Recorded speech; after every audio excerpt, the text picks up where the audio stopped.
Greetings, pupils. Welcome back to the Tome of Knowledge. Here we learn the dark arts of intrigue and mystique, and along the way we gain little known knowledge about our world's lesser known people and places. Today we learn about the life and times of Jack Ketch, England's most despised and inept public executioner. If this content is something that appeals to your darker side, then hit the subscribe button and turn on notifications. And if it really appeals to your darker side, then casually break that subscribe button. Now it's time for class to start. John Ketch, generally known as Jack Ketch, was an infamous English executioner employed by King Charles II. He became known through the way he performed his duties during the tumults of the 1680s, when he was often mentioned in broadsheet accounts that circulated throughout the Kingdom of England. He is thought to have been appointed in 1663. He executed the death sentences against William Russell, Lord Russell, in Lincoln's Inn Fields on the 21st of July 1683, and James Scott, 1st Duke of Monmouth, on the 15th of July 1685, after the Monmouth Rebellion. Ketch's notoriety stems from, quote, "barbary at the execution of Lord Russell, Duke of Monmouth, and other political offenders," end quote. Because of his botched executions, the name Jack Ketch is used as a proverbial name for death, Satan, and the executioner. Ketch took office in 1663, succeeding the late Edward Dunn, to whom he had actually been apprenticed. He is first mentioned in the proceedings of the Old Bailey for 14th of January 1676, although no printed notice of the new hangman occurred until December 2nd, 1678. When a broadside appeared called The Plotter's Ballad, a short entry into the autobiography of Anthony A. Wood for 31st of August 1681 describes how a man called Stephen College was hanged in the castle yard at Oxford, quote, "and when he had hanged about an hour and a half, he was cut down by Ketch, or Catch, and quartered under the gallows. His entrails were burnt in a fire made by the gallows," end quote.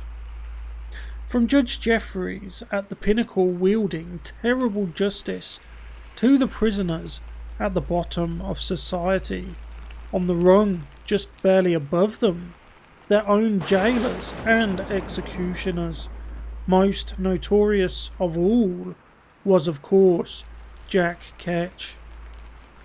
Even though Jack Ketch was a public executioner almost continuously between 1666 and 1678, his background remains a mystery. Date of birth is unknown. It's thought that he came from Ireland. It is known that he lived near Gray's Inn Road and was buried in Clerkenwell in 1686, preceding his wife, Catherine. With at least 8 public executions a year at Tyburn and elsewhere in the capital, it is certain that Ketch would have dispatched hundreds of prisoners, almost all by hanging. Those who were found guilty of treason were also drawn and quartered by his hands. The heads of traitors, as was the custom, were displayed on London Bridge Temple Bar and other noticeable landmarks.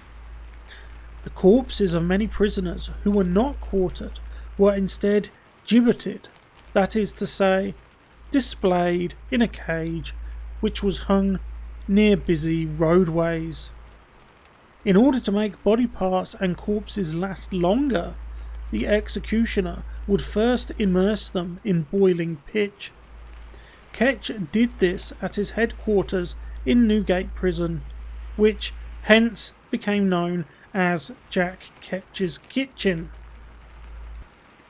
Executioner is a macabre profession in any age, and there were many over the years. Executioner is a macabre profession in any age, and there were many over the years. So why did Ketch become so notorious? First, there was his longevity in the job. Second, he was known to be unpleasant and very frequently extremely drunk, both on and off the job. Third, he was constantly in dispute with the authorities over payment for quartering and boiling of the bodies. A further stream of revenue, it was customary for the executioner to keep the clothes of the condemned, often very fancy in the case of the wealthy. People preferred to look their best en route to the scaffold, but in addition, the prisoner would often bribe the executioner with as much as he could afford to dispatch him as painlessly and as quickly as possible. Ketch was known to milk this particular system in full. One has to wonder, therefore, how he ended up doing a spell in the Marshalsea prison for debt. After 1678, Ketch continued to work as an executioner until his death, and it's from this period that almost certainly he derives his notoriety, in particular for his appalling incompetence in the beheadings of William Lord Russell in 1683 for the Rye House plot, and the Duke of Monmouth in 1685 for his failed attempt on the throne itself. Beheadings during this period were relatively few, reserved for the highborn only. In earlier times, it was customary to engage a specialist, often from the European continent, to do the job. Ketch had no experience as an axe wielder, and he proved this. In the case of Lord Russell, despite being given between 10 and 30 guineas to do a good job, he took at least 3 blows from the axe to sever the noble's head, the first of which struck Russell on the shoulder.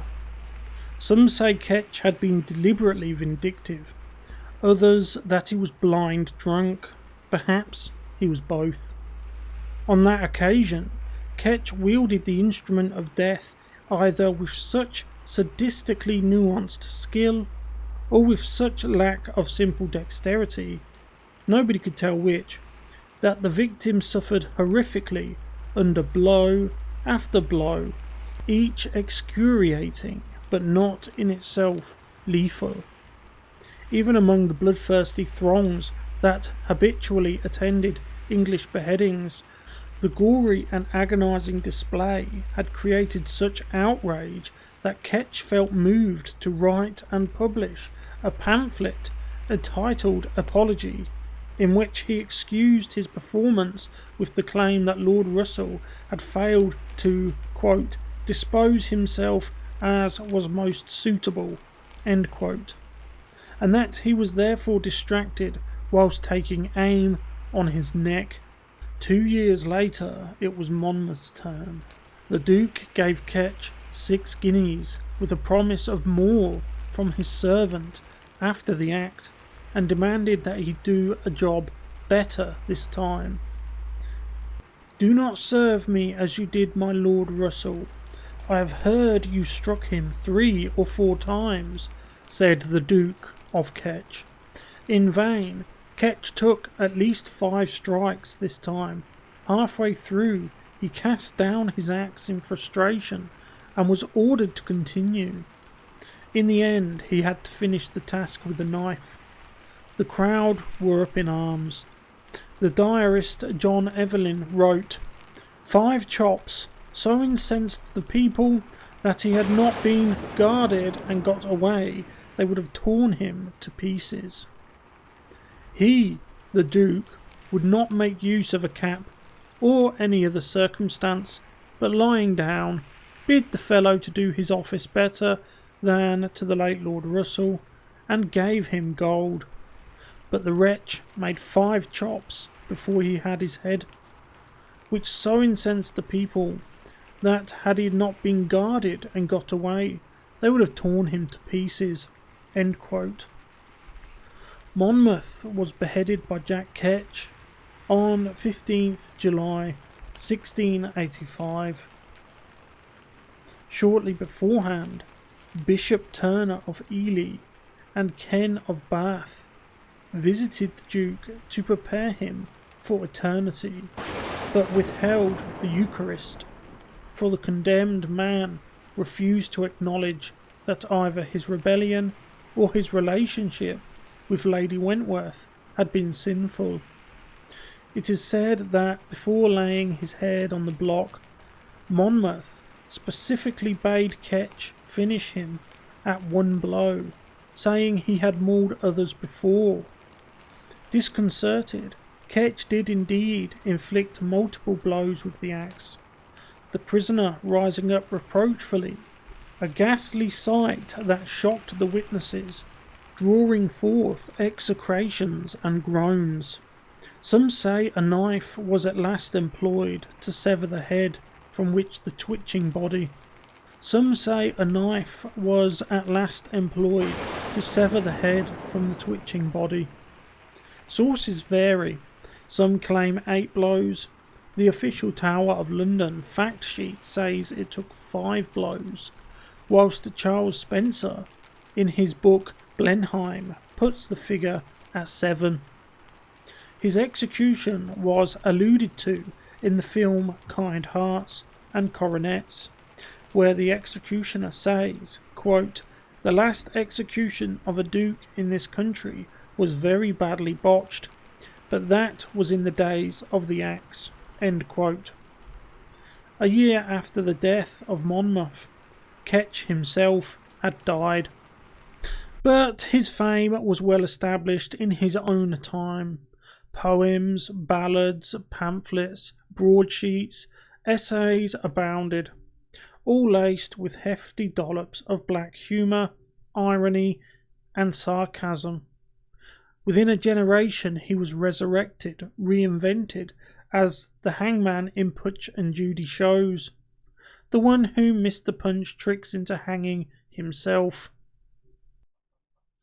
And that is the end of the video, pupils. I hope you enjoyed learning about Jack Ketch, the infamous medieval English hangman and executioner who botched almost every one of the jobs he was tasked with. If you haven't yet, please like, subscribe, hit the notification bell and share this video around. I would like to grow this small channel we have here. I will very often cover some of the lesser known but equally as interesting facts, people, situations, events and instances that have happened throughout history. Thank you very much for watching. I'll see you in the next one. Goodbye.